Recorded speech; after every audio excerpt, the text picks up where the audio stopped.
भी, और मैं हूं इस वक्त एडवोकेट प्रदीप नंबियार जी के साथ। प्रदीप जी नमस्कार। नमस्कार सर, नमस्कार। और प्रदीप जी से मैं माफ़ी चाहूँगा, मैं कल नहीं आ पाया, तबीयत मेरी ख़राब थी, इसकी वजह से आप सब लोगों से भी माफ़ी चाहूँगा। आप सब लोगों को जय हिंद, जय महाराष्ट्र, जय भवानी, जय शिवाजी, वंदे मातरम। वंदे मातरम। जय सिया राम, हर हर महादेव। हर हर महादेव। अस्सलाम वालेकुम, सत श्री अकाल, good evening, शलोम।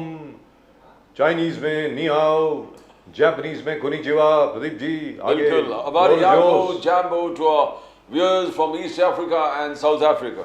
East Africa and South Africa. Wonderful, wonderful. Very shortly we'll also have to learn Portuguese and Spanish for our viewers Yes. in Latin America. As you know, Brazil is a Portuguese-speaking country. The rest of Latin America is Spanish. So, Pradeep ji, आपको और मुझको पुर्तगाली सीखनी पड़ेगी। Yes. सीधी बात है। The more you learn, the better. लेकिन प्रदीप जी ये बात, अभी हम चलते हैं, अभी अकोला चलते हैं, लेकिन उसके जाने के पहले एक छोटी सी बात मैं आपसे, I just want to bounce it off you, कि क्या हो गया प्रधानमंत्री जी को बार बार मुसलमान मुसलमान मुसलमान, मतलब मेरी समझ में नहीं आ रहा, मतलब ये क्या हो गया है, क्या He is trying to show the Islamic influence and Muslim League influence in the Congress manifesto and the India Alliance manifesto. आप कोई भी मैनिफेस्टोज आप लीजिए, कांग्रेस का लीजिए, शरद पवार जी का लीजिए, सीपीएम का, जो अलाइज है, you know they have one common thing, oppose CAA, oppose 370, oppose the Ram Mandir. लेकिन 370 को तो अपोज नहीं किया कांग्रेस ने सर, 370 को अपोज नहीं किया। मैंने पूरा कांग्रेस का मैनिफेस्टो पढ़ा है, उसमें I said the India Alliance, the Congress and the India Alliance, the both of them. Now Congress doesn't talk about denuclearization, but CPI, CPM talks about denuclearization. So CPI, CPM तो वैसे भी fringe they are part of the India Alliance. Listen, oh, I am so happy. Look at that. Look Look at that. That is you can also follow us on Facebook. You can follow us on Instagram, and of course you can follow us on Twitter. अरे भाई वो Twitter पे जो आपने वो तस्वीर लगाई है पक्षी की, that is no longer Twitter. वो X हो गया X. अरे वो X हो गया भाई. क्या कर रहे हैं आप लोग? You need to change. भाई जरा चेंज कर दीजिए. In any event, let's go across to Dr. Sudhir Dhone of the Congress. He has joined us from Akola. Dr. Saab, namaskar. Sir, namaskar. I don't think he can hear me. Can you hear us, sir? आपको आवाज आ रही है? नमस्कार। Doctor Sudhir ढोने, मेरा नाम राजीव कुमार बजाज है, यानी आरकेबी, और प्रदीप नंबियार जी मेरे साथ हैं। आपका क्या हाल है सर, कैसे हैं? ठीक है। अकोला में मौसम कैसा है सर? बारिश पड़ने का कुछ अंदेशा है कि बहुत गर्मी है? नहीं, बहुत गर्मी है। शाबाश, बहुत गर्मी है वैसे भी। और इलेक्शन में जो गर्मी है सर, उसके बारे में बता दें जरा, इलेक्शन में कितनी गर्मी है इस वक्त? नहीं, अभी इलेक्शन तो हो गया, 26 तारीख को हो गया इलेक्शन। मालूम है सर, हर जगह पे हो गया। लेकिन डॉक्टर ढोरे, आप ये बताएं कि कांग्रेस के मैनिफेस्टो के ऊपर आज तक कभी इतना डिस्कशन नहीं हुआ। मतलब मैं जर्नलिज्म में हूं 1982 से, 1982 से लेकर आज तक, जितना मोदी जी ने बात करी है कांग्रेस के मैनिफेस्टो के बारे में, उतनी कांग्रेस के लोगों ने बात नहीं करी होगी। तो ये क्या है? और बार बार वो सिर्फ वही बात कर रहे हैं, मुसलमानों को आरक्षण दे दिया जाएगा, आपकी सारी संपत्ति जो है मुसलमानों को दे दी जाएगी। ये मुझे जरा समझ में नहीं आ रहा, ये इसके पीछे क्या वजह हो सकती है? डॉक्टर सुधीर ढोने प्लीज। इसके पीछे ये कारण है, आवाज आ रही है मेरी? आपकी आवाज आ रही है, जरा जोर से बोले, जरा जोर से बोले। इसके पीछे ये कारण है कि बीजेपी को लग रहा कि अपन हार रहे हैं, और जब तक उनको हिंदू मुसलमान करेंगे नहीं, वोट पोलराइज करेंगे नहीं, तब तक उनको जीत की उम्मीद नहीं है। क्योंकि अगर इनके काम 10 सालों में अगर काम अच्छे रहते जी, तो फिर ये बोलते थे कि हमने देखो ये बेरोजगारों के लिए किया, युवाओं के लिए किया, किसानों के लिए ये किया, तो ये सब बातें बोलते थे, हमने देश के लिए ये किया है। तो तरक्की की बातें करते थे, विकास की बातें करते थे, लेकिन अभी उनके पास बताने के लिए विकास है नहीं। महंगाई अपनी चरम सीमा पे है। 44 साल में सबसे बड़ी बेरोजगारी मोदी जी के राज में आई है। 44 साल में सबसे बड़ी बेरोजगारी। तो उनको बताने के लिए मुद्दे नहीं है, इसलिए हिंदू मुसलमान कर रहे हैं कि उनका आसान तरीका है वोट लेने का, हिंदू मुसलमान करो और पोलराइज करके फुकट में वोट लो। ये बात होगी। आपको एक बात बोलता हूँ जी, ये मुलायम सिंह यादव जी ने कहा था कि यादव ना रहा, हिंदू बन गया था, इसीलिए हम हार गए। तो जब यादव, दलित, ओबीसी ये हिंदू बन जाते हैं जैसा बीजेपी चाहती है, तो उनको वोट बहुत ज्यादा मिल जाते हैं, फुकट में वोट मिल जाते हैं, लोगों को भड़काते हैं। हालांकि वह मुसलमानों के खिलाफ जो भड़काने की बातें रहती है, ऐसा हकीकत में कुछ हुआ नहीं कि मुसलमानों की वजह से कुछ लोगों को तकलीफ हुई। तो ऐसा कुछ नहीं, काल्पनिक भय बताते हैं, इनकी आबादी इतनी बढ़ेंगी उतनी बढ़ेंगी, ऐसा है। और ये मैनिफेस्टो को लेकर मैं बताता हूँ, पिछले चुनाव में भी कांग्रेस ने कहा था कि कांग्रेस ने बोला था कि हम जो है ये जो देशद्रोह का कानून हटाएंगे। अब देशद्रोह का कानून यानी इसका मतलब क्या है कि ये सरकार के खिलाफ जो है वो कानून हम हटाएंगे, ऐसा बोला था। सरकार के खिलाफ बोले तो उसको अंग्रेजों के समय में देशद्रोह माना जाता था, तो वो जो है वो कानून हम हटाएंगे, ऐसा बोला था। तो मोदी जी ने और पूरे भाजपा के लोगों ने उसका इतना बवाल मचाया कि ये देखो, ये देशद्रोह का कानून हटा रहे। हालांकि वो देशद्रोह का कानून नहीं था, वो अंग्रेजों के समय का कानून था, जो अभी बीजेपी ने हटा दिया। वही कानून जिसके मैनिफेस्टो में था कांग्रेस के कि हम इसको हटाएंगे, वो बीजेपी ने हटा दिया। लेकिन वो बोले कि देखो ये देशद्रोही के साथ में है, देशद्रोह के कलम ये हटाना चाहते हैं। वो राजद्रोह का कलम था। वो राजद्रोह यानी अंग्रेजों के समय में जो सरकार के खिलाफ बोलते थे, उस वक्त उसको देशद्रोह का कलम लगाते थे। आज उसको हम राजद्रोह का कलम बोल सकते हैं। सरकार के खिलाफ बोलने के बाद जो कलम लगता है, वो जो कानून के तहत डॉक्टर सुधीर जी, हाँ। मोदी जी का कहना है कि मेरा मिशन है विकसित भारत और कांग्रेस का मिशन है मिशन कैंसल। यानी जो भी मैंने देश हित में किया, कांग्रेस का मिशन है कि उसको कैंसिल कर दो। मोदी जी का कहना है कि आर्टिकल 370 इंडी अलायंस के अलग अलग दल बोलते हैं हम लोग उसको चेंज कर विल इनकॉर्पोरेटेड अगेन, आर्टिकल 370 को फिर लेके आएंगे। आप ही के कांग्रेस के लीडर प्रमोद कृष्णन अब शायद कांग्रेस छोड़ दिया। उन्होंने कहा कि राहुल गांधी ने कहा मैं कमीशन अपॉइंट करूंगा राम मंदिर का चीज को ओवरटर्न करने के लिए। फिर आगे जाके सीए को विड्रॉ करेंगे, यूएपीए को विड्रॉ करेंगे, एनआरसी को। तो मोदी जी का कहना कि आपका है मिशन कैंसल, इसको कैसे आप देखते हो मोदी जी का स्टेटमेंट को? प्राइम मिनिस्टर मोदी पहले मोदी जी ये तो बताए कि उन्होंने भारत को कैसे विकसित किया, ये तो बताए। जब वो उनको पूरा यकीन है कि उन्होंने देश को तरक्की पे लेके गए हैं, तो उन्होंने बताना चाहिए कि हमने ये काम किया, इस पे हमको वोट दो। तो ये तो हिंदू मुसलमान की बात कर रहे हैं, आपका मंगलसूत्र छीना जाएगा बात कर रहे हैं, ये पाकिस्तान की बात कर रहे हैं कि पाकिस्तान चाहता है कि भारत में कांग्रेस की सरकार बनाए। ये क्यों बोल रहे हैं? ये इसलिए बोल रहे हैं कि जमीनी हकीकत ऐसी है कि भाजपा के पास कोई बोलने के लिए मुद्दे है नहीं कि उन्होंने 10 साल में क्या किया, इसीलिए ये मुद्दे आ रहे हैं। अगर वो विकसित भारत की बात करते तो उन्होंने बताना चाहिए कि हमने युवाओं के लिए ये किया, किसानों के लिए ये किया, देश के लिए किया। 56 इंच का सीना जिनको बोलते हैं, मोदी जी बोलते हैं देश को, बोलते मोदी जी जैसे नेता की जरूरत है 56 इंच की। अरे भैया, चीन ने तो अपना हमारे देश में कब्जा कर लिया। और ये कौन बोला है? भाजपा के मेंबर ऑफ पार्लियामेंट में, वहां पे संसद में बोला ये बात कि उन्होंने कब्जा कर लिया, चीन ने हमारे देश पे कब्जा कर लिया, कुछ हिस्से पे कब्जा कर लिया। डॉक्टर सुधीर जी, उनका रिपोर्ट कार्ड तो बहुत मजबूत है। मोदी साहब जो रिपोर्ट कार्ड लेके घूम रहे हैं, the 5th biggest economy, digital revolution, article 370, triple तलाक abolition, Ram temple, surgical strike, Balakot strike. नहीं, ऐसा है, राम मंदिर का जो मुद्दा है, आवाज आ रही? राम मंदिर के इसमें योगदान में इनका क्या यानी मोदी सरकार का क्या योगदान है? बीजेपी का क्या संबंध है? उनको सुप्रीम कोर्ट ने बोला है कि यहाँ पे मंदिर बनना चाहिए, सुप्रीम कोर्ट ने डिसीजन दिया। तो ये क्या बताना चाहते हैं कि हमने सुप्रीम कोर्ट को बोला है कि ऐसा डिसीजन दो, कि इनके कहने पे सुप्रीम कोर्ट ने वो डिसीजन दिया है? सुप्रीम कोर्ट ने तथ्य के आधार पे डिसीजन दिया है, तो वो राम मंदिर के पक्ष में गया है, तो कांग्रेस ने इसका समर्थन किया, सभी पार्टी ने इसका स्वागत किया है।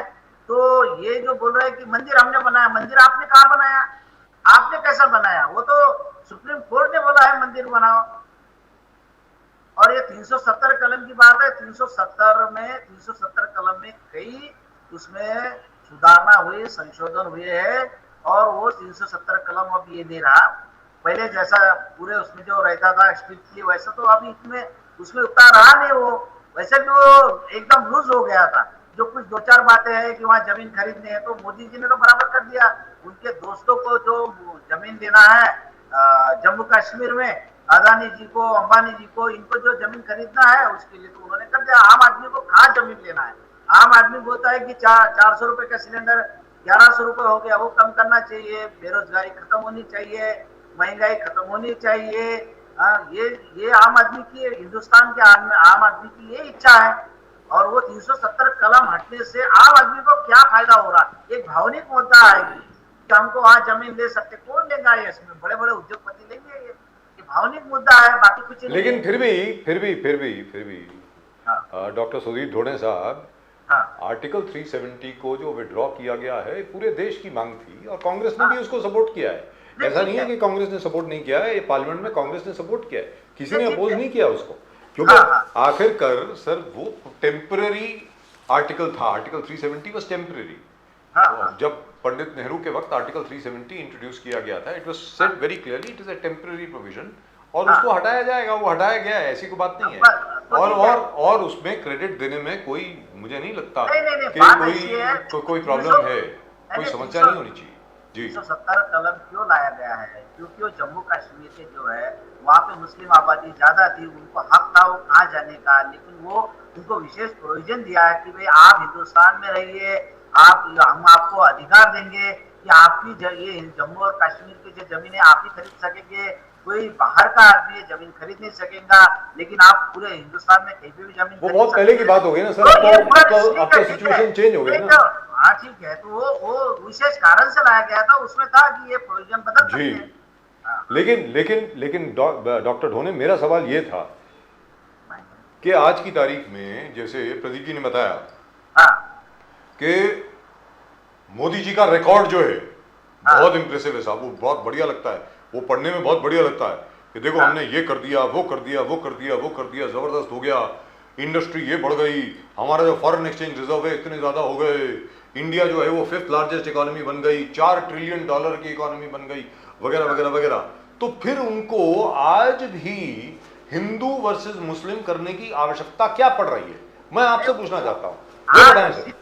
वो जो बता रहे हैं ना, जमीनी हकीकत है कि ये जो मुद्दे आप बता रहे हैं ये पब्लिक को मान्य नहीं हो रहा है। पब्लिक में समझ में आया कि ये सब जो बोल रहे हैं कि बड़ी बड़ी बातें कर रही, अब 4 ट्रिलियन इकोनॉमी हुई, पब्लिक को उसका इफेक्ट दिखने को ना कि भाई हमारी गरीबी हट गई। अब जो गरीबी के 27 करोड़ लोग तो मनमोहन सिंह जी के समय में गरीबी से ऊपर हटे थे, तो जो लोगों को उसका इफेक्ट नहीं दिखा। और देखिए एक बात मैं मानता हूँ कि भाजपा का जो है उनके पास सर्वे रिपोर्ट रहते हैं, उनके पास पूरी हकीकत रहती है कि जनता में क्या है। वो भाजपा से ज्यादा कोई जानता नहीं कि जनता में क्या भावना है, और उनके समझ में आ गई कि जनता में भावना आपके खिलाफ में है, इसीलिए लोगों को पोलराइज करो। कर्नाटक में वैसे किया था उन्होंने, तो पोलराइज हो गए क्या? तो ढोणे साहब ये इस वक्त हमारे साथ हैं, डॉक्टर ढोणे अकोला से, कांग्रेस के। सर तो क्या लोग पोलराइज होंगे? ये जो कोशिश की जा रही है, नहीं हो रहे पोलराइज, नहीं हो रहे। देखिए हेलो, पोलराइज नहीं हो रहे। हमने देखा अकोला, अमरावती, ये सब जगह पे देखा हमने, लोग पोलराइज नहीं हो रहे। हमने देखा है लोग जो है इनके बहकाव में नहीं आ रहे। और आप अगर जानकारी लेंगे सब जगह पे, तो सब तरफ इंडिया अलायंस के और महाराष्ट्र में महाविकास आघाड़ी के उम्मीदवारों की जीत के दावे सब लोग कर रहे हैं। लेकिन डॉक्टर सुधीर ढोणे साहब, जहां पर आप हैं, आप अकोला में हैं, विदर्भ में हैं, और विदर्भ की 10 सीटें, 10 सीटें, 10 की 10 सीटों पे बहन जी यानी बहन मायावती जी ने अपने कैंडिडेट खड़े किए। 10 के 10 कैंडिडेट हैं। तो पिछली बार भी उन्होंने बीजेपी की मदद की थी, उन कैंडिडेट्स ने, आपके वोट कट गए थे, तो क्या इस बार भी कटेंगे? नहीं, हमारे तरफ बीएसपी का इफेक्ट नहीं है। सुनिए, हेलो जी, हमारे तरफ बीएसपी का कोई इफेक्ट नहीं है। हमारे तरफ बाला साहब अम्बेडकर जो है, प्रकाश अम्बेडकर, उनका कैंडिडेट है जी, उनका इफेक्ट है। मायावती जी का हमारे तरफ इफेक्ट नहीं है। तो प्रकाश अम्बेडकर जी का जो कैंडिडेट है वो क्या आपके वोट काटेगा जैसे पिछली बार काटे थे? नहीं, प्रकाश अम्बेडकर जी तो अकोला लड़ रहे हैं, तो वो तो उनको वोट उनके वोट जो मिलते हैं। और कुछ जगह पे तो ऐसा है कि उनके जो कैंडिडेट है, उनके कैंडिडेट ऐसा नहीं है कि बहुत सारे वोट ले रहे हैं, उनके भाई खुद खड़े हैं वहाँ पे अमरावती में, उनको वोट नहीं मिल रहे। कांग्रेस के बलवंत वानखड़े को लोग वोट दे रहे हैं। आप जानकारी ले सकते हैं। तो अम्बेडकर जी का पिछले बार का जो इतिहास था, जो उनका रिकॉर्ड था, वो इस बार मुझे नहीं दिख रहा है। आपने अमरावती की बात करी, हाँ। तो अमरावती का इस वक्त क्या हाल है? आपको क्या लगता है कि वहां पे कौन जीतने वाला है? मैं वहां पे तो बलवंत वानखेड़े जीत जाएंगे। बलवंत वानखेड़े देखिए, बलवंत वानखेड़े बहुत सीधे साधे आदमी है, एमएलए है दरियापुर के, बहुत सीधे आदमी, दलित समाज से है, और उनको पूरे जो है वहां पे पटेल समाज जो है मराठा, वो पूरे ताकत से उनके साथ में है। और नवनीत राणा जो है, नवनीत राणा ने जो किया हनुमान चालीसा, ये वो, ये लोग क्या है, क्या जरूरत थी ऐसा उनको करने की? तो ये सब उनको जो उनके खिलाफ चल रहा था, जैसा उनके जो कास्ट वैलिडिटी सर्टिफिकेट इनवैलिड कर दिया था, तो उससे बचने के लिए उन्होंने मोदी जी की चापलूसी करने के लिए जो भी किया, जनता को पसंद नहीं आया। डॉक्टर सुधीर जी, आज चुनाव बारामती में भी था। बारामती शरद पवार जी का गढ़, सुप्रिया सुले भाई, शरद पवार जी, अजित पवार जी, तो डैमेज किया, फैमिली टूटा, एनसीपी टूटा, अजित पवार, सुनेत्रा पवार वहां पर बारामती। तो ये हालत है कि आप मराठवाड़ा में देखो, अशोक चौहान फूट गया और सेपरेट हो गए। विदर्भ में मायावती, अंबेडकर आपको अलग कर रहे हैं। यहां पर पश्चिम महाराष्ट्र में खुद पवार फैमिली को एक दूसरे के खिलाफ हो गए। कोंकण में उद्धव ठाकरे जी के जितने सेनापति थे, नारायण राणे जी, दीपक केसरकर, उदय सामंत, थाने में एकनाथ शिंदे जी, सब फूट फूट के, तो जहां भी देखे आपके अलायंस पूरा फूट के बीजेपी के पास गए। तो क्या बारामती जीत पाएंगे आप? नहीं, पक्का बारामती क्यों नहीं जीतेंगे? मुझे ऐसा है, आपको एक बात बोलता हूँ कि कोई पेड़ है, आम का पेड़ है, आम के पेड़ से कुछ आम गिर गए, आम का पेड़ तो वैसा के वैसे ही है, उसको फिर से आम आएंगे। अभी आम का पेड़ बीमार है सर। नहीं, बीमार नहीं है, है। एक दिन के लिए हुए थे बीमार, एक दिन भी बीमार। हमेशा नहीं, उन्होंने जितने दौरे किए महाराष्ट्र में किसने किए? जी, शरद पवार जी। ये तो हमारे जैसे लोगों के लिए प्रेरणा स्थान है कि भाई हम 50 के भी नहीं हुए तो हम इतने जल्दी हो जाते, वो तो 84 साल के हैं, हम तो उनको प्रेरणा स्थान मानते हैं कि इतनी एनर्जी उनमें कहाँ से आती है। तो देखिए, सुप्रिया सुले का बहुत काम है, सुप्रिया सुले ने बहुत मेहनत की है, और दूसरी बात जनता में रहती है, और उनको संसद रत्न करके पुरस्कार से उनको नवाजा गया है।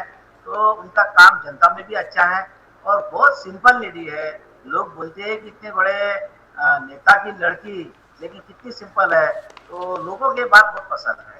तो लोग तो सुप्रिया सुले जी को जिताएंगे पक्का। विजय विदेटीवार जिस प्रकार से बीजेपी का कहना है कि कसब का सपोर्टर हो गया। विजय विदेटीवार का स्टेटमेंट के बाद ऐसा हो गया कि कांग्रेस कसब के सपोर्टर है। उज्जवल निकम जिन्होंने लड़ा, उनका कहना है कि आपका सरकार था, उज्जवल निकम तभी आपका पब्लिक प्रोसिक्यूटर है, तभी वो ऐसे कैसे विदेटीवार जी कह रहे हैं कि जो गोली लगा है हेमंत करकरे जी को, ये पुलिस ऑफिसर के गोली बंदूक से है और आरएसएस के आदमी है। भले नाना पटोले साहब ने कहा ये कांग्रेस का ऑफिशियल स्टेटमेंट नहीं है, मगर ये बार बार कांग्रेस के नेता ऐसे स्टेटमेंट कैसे देता है? डॉक्टर धोने साहब, नहीं देखिए, अभी नाना पटोले जी ने अगर कहा है कि कांग्रेस का स्टेटमेंट नहीं है तो ठीक है, ये नहीं है। लेकिन आपको एक बात बोलता हूँ कि विजय वडेट्टीवार साहब ने क्या पहली बार ये मुद्दा उठाया है? इसके पहले वो पुलिस अधिकारी थे मुशर्रफ, मुशर्रफ, तो किताब लिखी थी। उन्होंने किताब हु किल्ड करकरे, उसने पूरा खुलासा दिया हुआ है, आप पढ़ लीजिए। और बीजेपी वालों को लगता है कि किताब गलत है, तो उस पर उन्होंने पाबंदी लानी चाहिए थी। उन्होंने पूरा दिया है कि करकरे को किसने मारा। रही उज्जवल निकम की बात, उज्जवल निकम ने क्या बोला था कि कसाब ने बिरयानी मांगी थी, सरकार ने उनको बिरयानी दी। बाद में उन्होंने टाइम्स ऑफ इंडिया में खबर छपी थी कि वो गलत था, कि हमने ही बोला था ऐसा, लेकिन ये सब गलत बात है। ऐसा कुछ कसाब ने ना बिरयानी मांगी, ना सरकार ने उनको बिरयानी दी। तो ये जो उज्जवल निकम जो है, ये आरएसएस की विचारधारा के थे, नौकरी में थे, लेकिन उनकी विचारधारा तो रहती है, हर आदमी की विचारधारा रहती है। कोई अगर नौकरी में है, कांग्रेस के जमाने में नौकरी लग गया है, कांग्रेस की सरकार है, तो सबकी विचारधारा फिर कांग्रेस की थोड़ी रहती है। तो उज्जवल निकम जो है, ये आरएसएस की विचारधारा के है। तो ये उन्होंने सिद्ध कर दिया कि वो बीजेपी के चुनाव पे, बीजेपी के सिंबल पे वो चुनाव लड़ रहे हैं, बीजेपी के साथ चले गए वो। तो ये तो उन्होंने सिद्ध कर दिया कि वो उनकी विचारधारा क्या है। चरणजीत सिंह चन्नी जो पंजाब के पूर्व आप कांग्रेस के सीनियर लीडर, उन्होंने कहा जब भी इलेक्शन पास आता है तो आर्मी पर अटैक होता है, सेना पर अटैक होता है। तो उन्होंने एक प्रश्न लगाया कि आर्मी अटैक, टेरर अटैक्स तभी होता है जब सरकार इलेक्शन के पास आता है, इलेक्शन मोड में होता है। तो क्या ये बात जरूरी था? क्या ये आर्मी का मनोबल तोड़ेगा नहीं?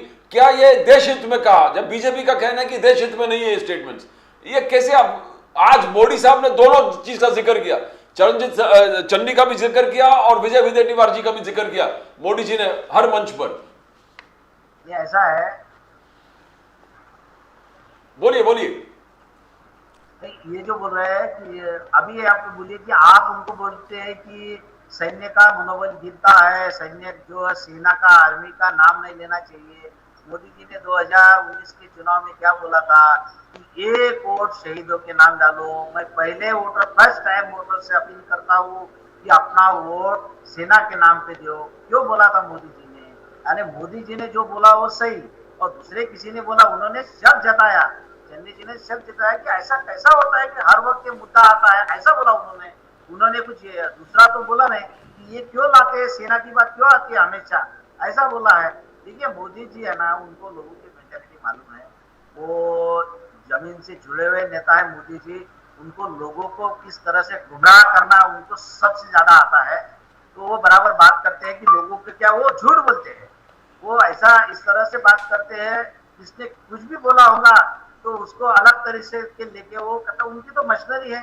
अभी राहुल गांधी का जो एक स्टेटमेंट है कि यहाँ से आलू डालो उधर से सोना निकालो, मोदी जी ने किसके लिए बोला था? ये बोला था कि राहुल गांधी ने किसके लिए बोला था कि भाई ऐसे इधर से आलू डालो इधर से सोना निकालो? ये बोले मोदी जी के, ये मेरे शब्द नहीं है, मोदी जी के शब्द है। तो मोदी जी ऐसे सपने दिखाते हैं, ऐसा बोला। लेकिन उनके आईटी सेल ने कट कर दिया, आगे का पीछे का कट कर दिया, और राहुल गांधी जी को बदनाम कर दिया कि देखो राहुल गांधी जी कैसी सोच रखते हैं।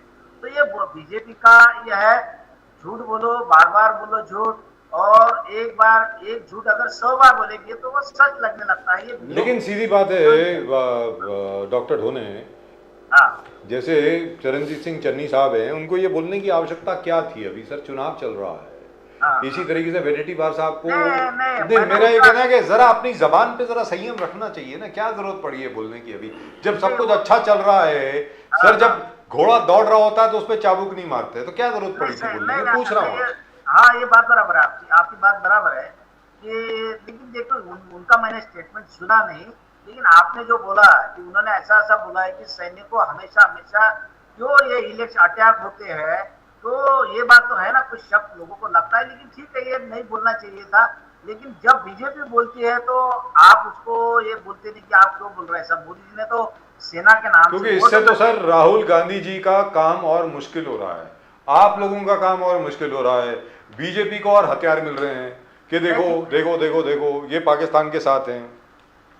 पाकिस्तान के 2 टुकड़े कांग्रेस ने किए जी किए, कांग्रेस के सरकार ने किए, कांग्रेस ने किए। इसका मतलब कांग्रेस के सरकार ने किए, इंदिरा जी ने पाकिस्तान के 2 टुकड़े किए। और ये जो अटैक हुए थे तो इनके सरकार के, भाजपा सरकार के वक्त अटैक हुए थे। संसद पे हमला किसके वक्त हुआ था? जी कारगिल भी उन्हीं के वक्त हुआ है, उसमें कोई दो राय कारगिल नहीं। के होने के वक्त हुआ, संसद पे हमला होने के वक्त हुआ है। तो इनके वक्त हमला होता है, और ये इनके जो है तो प्रताप, वैदिक प्रताप, ये आरएसएस की विचारधारा वाले लोग हाफिज सईद को मिलने के लिए गए। हाफिज सईद को पाकिस्तान के पत्रकार भी नहीं जल्दी मिल पाते, ये उनसे बातचीत करके आए। तो ये तो इनके आपसी समझ है, समझौता है इनका। आपको एक बात बोलूं, क्या पाकिस्तान, ये जो बोलते हैं पाकिस्तान चाहती है कि कांग्रेस में या हिंदुस्तान में कांग्रेस की सरकार बने, हकीकत उल्टी है। वो चाहते हैं कि पाकिस्तान वाले चाहते हैं कि बीजेपी की सरकार बने, तो यहाँ पे जो कट्टरपंथी लोग हैं पाकिस्तान के, वो डर दिखा के उनको भी कट्टरपंथियों को सरकार लानी चाहिए, वहाँ पे इच्छा रहती है। उनका काम भी आसान होता है। हिंदू मुस्लिम होने के बाद दोनों का काम आसान होता है, पाकिस्तान का और भारतीय जनता पार्टी दोनों पे एक दूसरे से ऐसे उनके अंडरस्टैंडिंग है, और एक दूसरे के वो। लेकिन क्या ये बताएं धोने साहब, हाँ, अभी तक क्या था कि कांग्रेस जब भी जीतती है, जब भी जीती है कांग्रेस, तो ये देखा गया है कि जो पिछड़ा वर्ग है, ओबीसी वर्ग जो है, दलित जो हैं, आदिवासी जो हैं, मुसलमान जो हैं, यानी और बाकी माइनॉरिटी जो हैं, ईसाई, सिख, ये सब लोग कांग्रेस को वोट देते हैं। ब्राह्मण भी कांग्रेस को ज्यादातर वोट देते हैं। तो इस बार क्या वो कॉम्बिनेशन वापस आ रहा है क्या? नहीं आ रहा है। देखिए अभी ऐसा है कि, हेलो जी बोलिए बोलिए प्लीज। ऐसा है, देखिए मुस्लिम समाज जो है हर एरिया में अलग अलग है, वो एनडीए के साथ में है या इंडिया आघाड़ी के साथ में है, इंडिया अलायंस के साथ में है मुस्लिम समाज। बाकी जो समाज है तो वो अभी लोगों को मालूम पड़ गया कि कांग्रेस के राज में कैसा था और बीजेपी के राज में क्या है, तो वो भी समाज जुड़ रहा है। ओबीसी वर्ग जो है वो बीजेपी से नाराज हो गया और वो जुड़ रहा है, वो कांग्रेस के साथ जुड़ रहा है, इंडिया अलायंस के साथ जुड़ रहा है। देख रहे हैं हमने विदर्भ में देखा है कि बहुत मुश्किल हो गया है इनको। मैंने आपको एक बात बोलता हूँ कि विदर्भ की 10 सीटों में अभी पत्रकार बड़े मुश्किल से बोल रहे हैं कि बीजेपी की 1 सीट आएंगी, वो नागपुर की, लेकिन मार्जिन कम रहेगा, ऐसा सब बोल रहे हैं। क्योंकि गडकरी जी का बहुत ज्यादा वोटों से जीते थे और उन्होंने कुछ काम किया, ऐसा लोग बोलते हैं।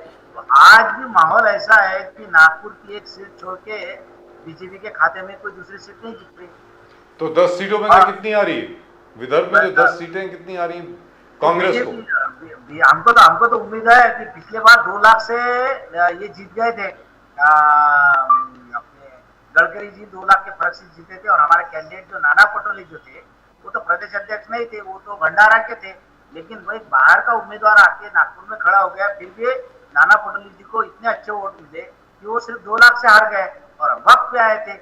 और विकास ठाकरे जो है वहाँ के मेयर रह चुके हैं, वहाँ के एमएलए रह चुके हैं, और इस बार प्रकाश आंबेडकर जी ने उनको समर्थन दिया था। तो हमारे कैंडिडेट ने बोला था कि 2 लाख। सुधीर जी, हाथ बदलेगा हालात, ये आपका स्लोगन है, हाथ बदलेगा हालात। 5 पिलर्स ऑफ जस्टिस और 25 गारंटी। राहुल गांधी जी का कहना है 303 सीटें जो बीजेपी के हैं उससे 150 सीट राहुल गांधी जी छीन कर कांग्रेस की तरफ लेके आएंगे। ये कॉन्फिडेंस है राहुल गांधी जी का। मगर बीजेपी का कहना है इनके मैनिफेस्टो टोटल सिर्फ बोलने वाली बात है, कुछ इंप्लीमेंट करने वाला नहीं है, खोखले वादे हैं, ये मोहब्बत के दुकान में झूठे वादे बेच रहे हैं। नहीं, ऐसा नहीं। लोगों को देखिए, राहुल गांधी जो उन्होंने न्याय यात्रा निकाली और पहले भारत जोड़ो न्याय यात्रा निकाली, देखा है, ऐसा हमको उम्मीद नहीं था। जिस एरिया से गए थे हमको उम्मीद नहीं थी कि राहुल गांधी जी को लोग इतने चाहते हैं। वहां से बिल्डिंग पे खड़े होके जो लेडीज थी, सब महिलाएं थी, उन्होंने इतने जोर से राहुल गांधी जी को देखने के बाद, इतने सब हिंदू लेडीज थे, उन्होंने इतने जोर से आवाज दी राहुल गांधी को, और उनके दिल में जो खुशी की भावना थी उसको देखने के बाद राहुल गांधी जी ऊपर चले गए, उनको मिलने के लिए टेरेस पे चले गए। तो हमने देखा तो हमको इतना अच्छा लगा कि भाई देखो, यानी राहुल गांधी जी की क्या क्रेज है। और उन्होंने जो न्याय जोड़ो यात्रा की और पहले भारत जोड़ो यात्रा की, उसकी सफलता भी दिखी। जो ग्रेजुएट कॉन्स्टिट्यूंसी और टीचर कॉन्स्टिट्यूंसी के इलेक्शन हुए और जो बाई इलेक्शन हुए उसमें हर जगह कांग्रेस जीती है। तो राहुल गांधी का इफेक्ट है। लोग ये मानते हैं कि राहुल गांधी बहुत सीधे आदमी है, सच्चे आदमी है। उनका रहना देखो, उनका कपड़े देखो, बहुत सिंपल, एकदम सरल, एक आम आदमी की तरह रहते हैं, तो लोगों को बहुत पसंद आता है। डरो मत आपका स्लोगन है, राहुल गांधी जी का स्लोगन है डरो मत, डट के लड़िए। मगर मोदी जी का कहना है कि डरो मत, भागो मत। भागना छोड़ दे राहुल गांधी जी। वायनाड से पहले अमेठी से वायनाड, फिर वायनाड से रायबरेली। मोदी जी का कहना है डरो मत और भागो मत। तो how do you see Modi ji का जिस प्रकार से कहना, क्या राहुल गांधी जी बार बार भागते रहते हैं अलग अलग कॉन्स्टिट्यूएंसी से? नहीं भागे नहीं। सुनिए, देखिए ऐसा है, पिछले बार वो 2 चुनाव से लड़े, वायनाड से लड़े, अमेठी से लड़े। अमेठी में वो हार गए थे, वायनाड से जीत गए थे। इस बार पहली लिस्ट जो आई थी तो राहुल गांधी का नाम अमेठी से था और प्रियंका गांधी का नाम रायबरेली से था। तो बाद में कांग्रेस ने ऐसा सोचा, जो चर्चा चली कि सोनिया जी है राज्यसभा में है, राहुल जी भी लोकसभा में जाएंगे, प्रियंका गांधी भी लोकसभा में जाएंगे, तो लोग ये उसको भाजपा मुद्दा उठाएंगे कि ये परिवारवाद कर रहे हैं। तो ये मुद्दा नहीं उठना चाहिए कि देखिए परिवारवाद की राजनीति कर रहे हैं, दोनों भाई बहन लड़ रहे हैं, माँ राज्यसभा में है। तो ये मुद्दे उठाते थे बीजेपी वाले, इसीलिए राहुल गांधी ने सोची कि मैं तो वायनाड से जीत ही रहा हूँ, अभी मैं यहाँ से भी लड़ूंगा। तो उन्होंने ड्रॉप कर दिया इनको, प्रियंका गांधी को, कि आप मत लड़िए। क्योंकि प्रियंका गांधी को अगर ड्रॉप नहीं करते थे तो फिर वो भी लड़ती थी, राहुल गांधी भी लड़ते थे, तो वही बात आती थी परिवारवाद की। तो इसीलिए वो बचने के लिए फिर कांग्रेस ने डिसीजन लिया कि प्रियंका गांधी को नहीं इलेक्शन लड़ाएंगे, उनको स्टार कैंपेनर रखेंगे, स्टार प्रचारक रखेंगे। और फिर वहां से फिर अमेठी से राहुल गांधी का नाम था, लेकिन राहुल गांधी फिर रायबरेली से लड़े। और वहां से जो किशोरीलाल शर्मा है, वो आपको पता है 83 से वो वहां से काम कर रहे हैं, 40 साल से काम कर रहे हैं। वो हरियाणा के हैं प्रॉपर, लेकिन 40 साल से वो अमेठी में रहते सर हैं। पंजाब से हैं, तो- लुधियाना के। हाँ जी। सॉरी पंजाब से, पंजाब से है। जी। तो पंजाब से है वो, अभी वहाँ पे अमेठी में रहते हैं और 40 साल से रहते हैं। उन्होंने सोनिया गांधी 99 में जीती थी, उसमें उन्होंने बहुत बड़ा योगदान था उनका।